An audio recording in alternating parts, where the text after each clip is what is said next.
Day 327 of the Ukrainian War Map, also known as the Russo-Ukrainian War. Juzzy here, and today is another update as I take a simplified and down-to-earth approach to some of the most important happenings on the ground in Ukraine today, and we'll start off with heading over to the Russian military losses as of the 16th of January, so today there, and Russia is currently sitting on 116,080 Russian military personnel losses, which is an addition of 790 for the past 24 hours. Now, Russian trolls in the comments section below love to say these figures are wrong, and they're absolutely right. These are just conservative figures, predominantly from things like visually confirmed kills and by way of other calculations that use some very strict and conservative mathematical assessments from battlefield brawls. So it could genuinely be 120k, maybe even 150k. Also, don't forget wounded in action, which accounts for about 3 times this number, as traditional war logic dictates. So collectively, there could be well over 500k Russian soldiers out of action.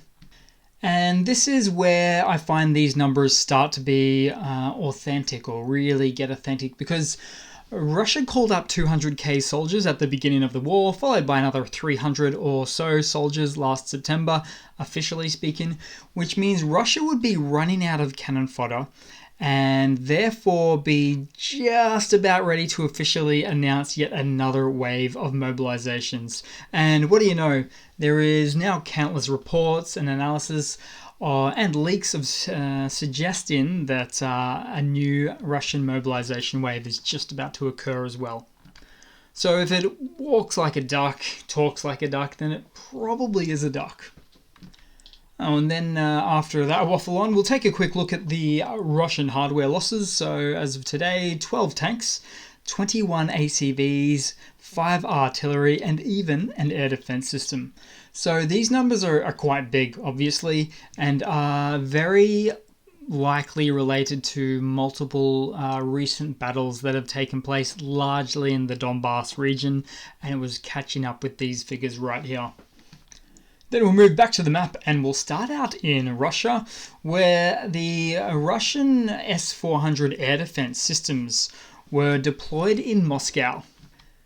Now, it's unclear if these are additional or replacement air defense batteries, but they were seen en route to Moscow just yesterday, followed by being deployed there just today. And looking at things from Russia's perspective, well, every month now, Ukraine's reach into Russian military bases and Russian airfields in the Russian motherland is getting larger and larger in terms of Ukraine's strike range capabilities. As Ukraine does, in fact, seem to have some drones in maybe smallish numbers that have a range of about 600 miles or they're about 1,000 kilometers. But I really do bet that Russia never thought that their invasion would come to this. That is, attempting to bolster their Moscow air defenses 1,000 kilometers away from the front lines. Then elsewhere in Russia, so a Russian serviceman has blown up a grenade at his military unit in the Belgorod region, killing 3 and wounding 10 more, whilst at the same time blowing up the ammunition storage as well. And it's not even the first time that something like this has happened. There's a few examples, in fact, like the time when, late last year, Russia forcibly mobilized a Kazakhstan national to go to war.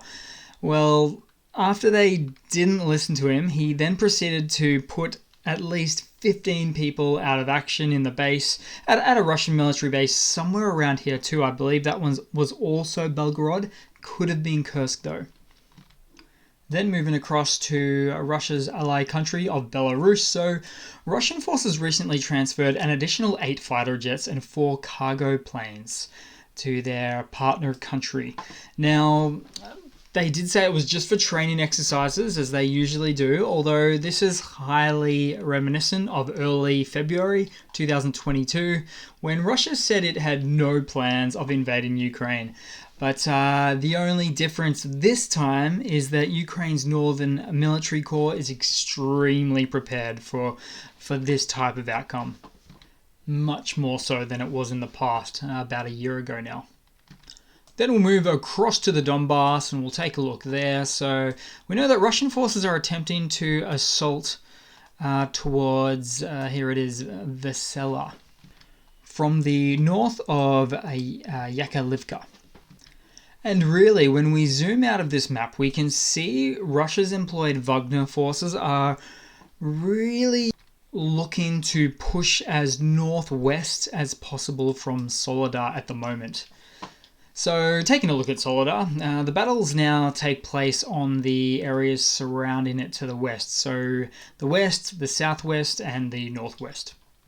As Soledar has since fully fallen to Russian forces after they took control of the last industrial zone near mine number 7 in the most western part of the town, which has since caused new Ukrainian defensive lines to be drawn, which doesn't mean the fighting's cooled down, not by a long shot, as both armies are still in very close proximity to one another as the fighting continues. Then, a little bit south, so really right next door in a way, we have Bakhmut, where Russian forces are very much in the encirclement mindset at the moment. In fact, if I pull up the map and zoom in enough, we'll see that they're really trying to get from the south and the north of Bakhmut, because instead of infiltrating the city head-on, which has time and time again been unsuccessful, they would rather try to operationally encircle it now instead.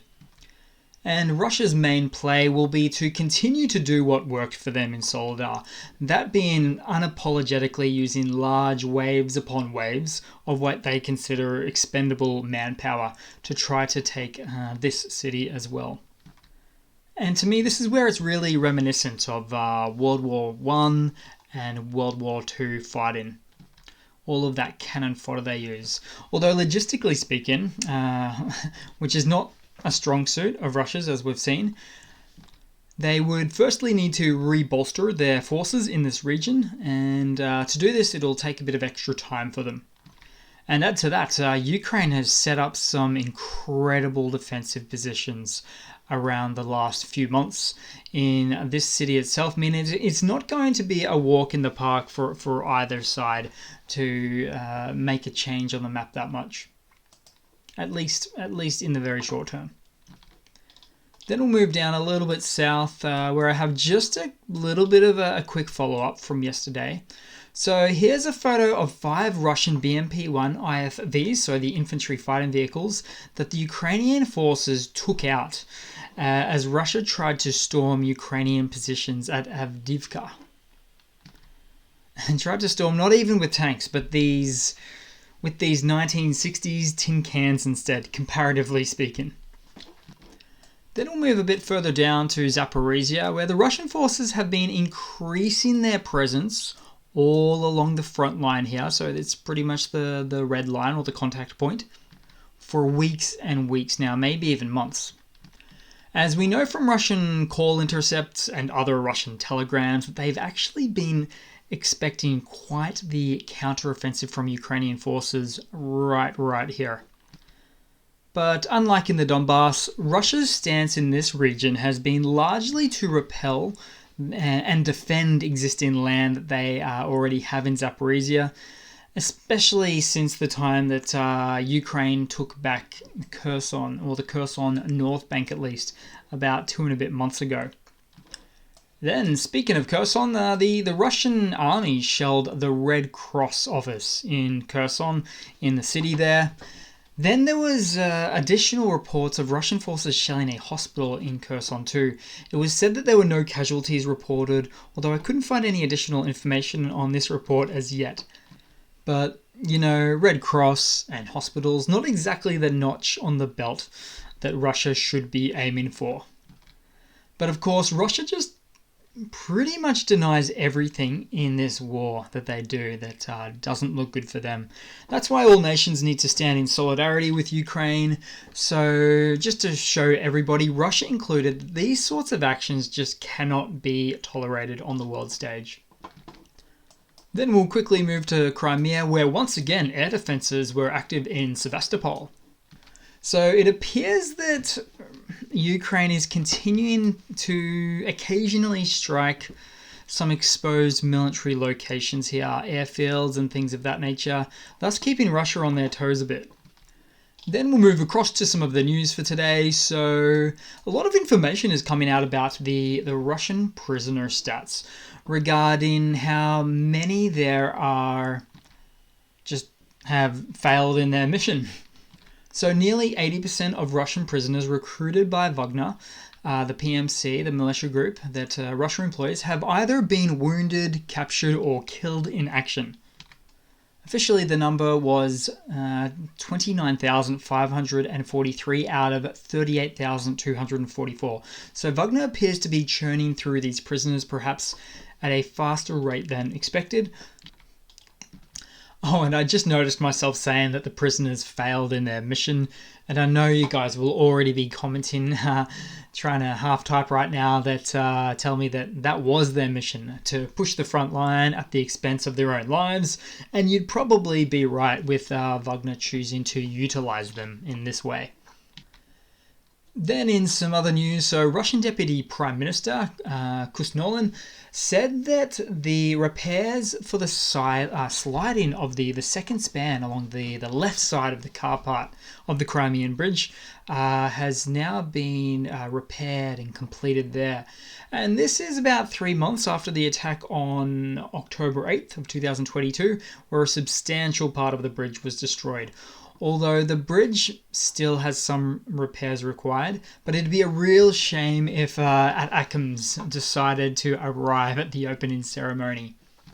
But really, just imagine though, what a downer for morale, for Russian morale, it would be if just after the completion of the bridge, of the repairs, that the bridge was destroyed yet again.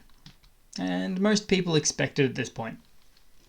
And then in just a bit of a quick Russian mobilization blunder for today. So some Russian mobilized troops have been spotted with some high-end tactical gloves. Whoops, I mean a pair of $1 gardening gloves. Also, another Mobic was spotted with women's boots. In other words, this isn't state-issued equipment, but rather these guys having to fend for themselves, and far from an isolated event either, I can attest to that. Then in perhaps a lighter side of news, I suppose, I didn't know where to put this one. So in this video, a bit of a ballsy move. There's a young man singing the Ukrainian national anthem as he stands outside the Red Square in central Moscow, sporting yellow and blue, but maybe just enough red to perhaps throw off the scent about being pro-Ukrainian there. But this is probably the last place in Russia you'd want to be doing that, singing the Ukrainian national anthem right in the belly of the beast. Then in a bit of a quick funny to round it off with today, guys, so yeah, just check this one out. So it's a Russian leaflet which is selling prosthesis devices, so fake arms, fake legs, what have you, that sort of thing. And if you look really, really close, down the bottom, you'll see a promotional deal. Something like purchasing one arm and one leg will get you a 25% discount. Sorry, it's so the reason why I'm actually laughing here is because someone faked this leaflet and to make fun of Russia's invasion of Ukraine, basically. However, I did go to the web link, and it's very much a real Russian prosthesis business. And the front page shows this leaflet, in fact, and said to watch out for this scam because their products don't come with these types of discounts. But business appears to be very much booming for these guys, and I'm not surprised. So thanks for watching, guys. Please leave a comment, subscribe, hit that like button. Thanks for all the continued support. Really helps me keep churning out these videos, and I do hope to see all of you guys there in the next one. Cheers.